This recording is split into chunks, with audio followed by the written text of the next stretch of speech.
इस्लाम में तमाम तर इबादत का इन्हसार तहारत और पाकीज़गी पर मबनी है। रूह के साथ साथ जिस्म की तहारत भी लाजिम व मलजूम है। बिल्कुल इसी तरह नमाज के लिए वुजू बहुत जरूरी है। वुजू की अहमियत का अंदाजा इस बात से लगाया जा सकता है कि कुरान मजीद में इसका वाज़े हुक्म है और ये वजाहत भी मौजूद है कि नमाज के लिए वुजू शर्त अव्वलीन है। नबी करीम सल्लल्लाहु अलैहि वसल्लम ने फरमाया कि मैं क़यामत के रोज अपनी उम्मत को पहचान लूंगा। साहबा कराम रज़ियल्लाहु ताला अन्हु ने पूछा, या रसूलुल्लाह कैसे? आपने फरमाया, एक पहचान ये होगी कि वुजू की वजह से मेरी उम्मत के चेहरे और हाथ जगमगा रहे होंगे। जदीद साइंस मुसलसल तरक्की कर रही है। नई नई तहकीकात होती हैं जो कायनात के मुख्तलिफ और मुनफरिद पहलुओं को सामने लाती हैं। साइंसदान किसी भी चीज को तहकीक से नजरअंदाज नहीं करते। यही वजह है कि दुनिया भर के बेशुमार साइंसदानों ने कुरान पाक को पढ़ा है और साइंसी तौर पर बेशुमार उन चीजों की तस्दीक की है जिनका जिक्र इस अजीम किताब में 1400 साल पहले कर दिया गया था। मुसलमानों को दिए जाने वाले बेपनाह ऐसे अहकाम हैं जो साइंसी तौर पर बनी नौ इंसान के लिए फायदेमंद साबित हो चुके हैं। इन्हीं में से एक अमल वुजू भी है। मुसलमान दिन में 5 बार नमाज अदा करने से पहले वुजू करते हैं। इसके अलावा कुरान पाक की तिलावत से कबल भी वुजू करना जरूरी है। आज की वीडियो में वुजू के बारे में साइंस की जदीद तहकीक क्या कहती है आप लोगों से शेयर करेंगे। आप देख रहे हैं ट्रू इन्फो नेटवर्क और मैं हूँ आमना गुल।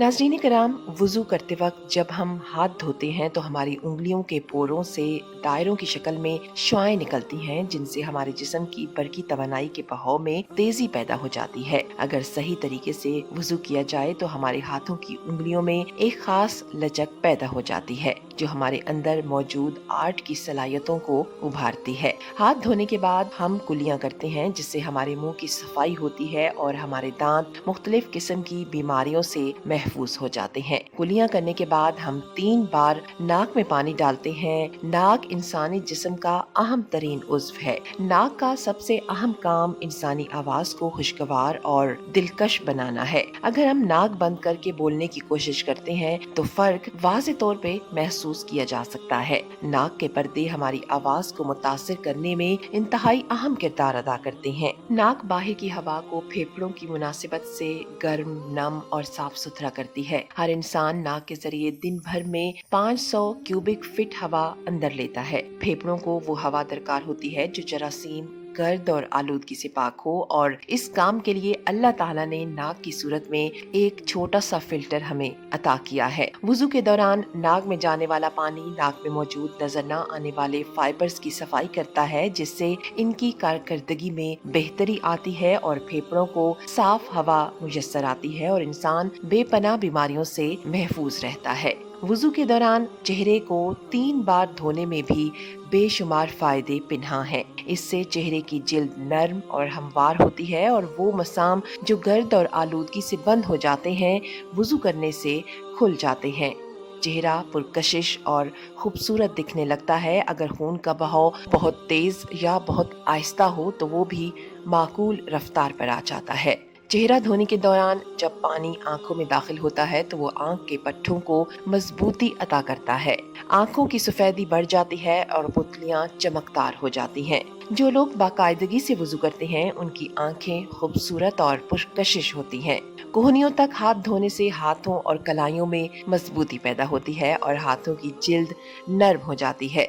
नाज़रीन कराम, हमारे सर पर मौजूद बाल हमारे लिए एंटीना का काम अंजाम देते हैं। इंसान जब तक दिमाग से किसी भी काम के लिए हिदायत हासिल नहीं करता वो काम नहीं कर सकता। जब तक उसे भूख महसूस नहीं होती वो कुछ खा नहीं सकता। बिस्तर पर तभी लेटता है जब उसे नींद आती है। बिल्कुल इसी तरह खुशी, गम और दीगर जज्बात हम तभी महसूस करते हैं जब दिमाग उनके बारे में हमें हिदायत देता है। जब हम वुजू के दौरान तमाम अरकान पूरे करने के बाद सर का मस्सा करते हैं तो हमारा दिमाग अल्लाह के हुजूर हाजिर हो जाता है। जब हम सर पर हाथ फेरते हैं तो लाशऊरी तौर पर गम, मुनाफिकत और वो तमाम आमाल और एहसासात जो हमें अल्लाह ताला से दूर करते हैं उनसे बेपरवाह हो जाते हैं। हमारा दिमाग उन हिदायत पर गौर करने लगता है जो हमें अल्लाह से करीब कर देती है। इंसानी जिस्म का एक अहम उज़्व शहरक भी है। अल्लाह ताला का फरमान है कि मैं तुमसे तुम्हारी शहरक से भी ज्यादा करीब हूँ। जिंदगी की ये रग हमारे सर और गर्दन के दरमियान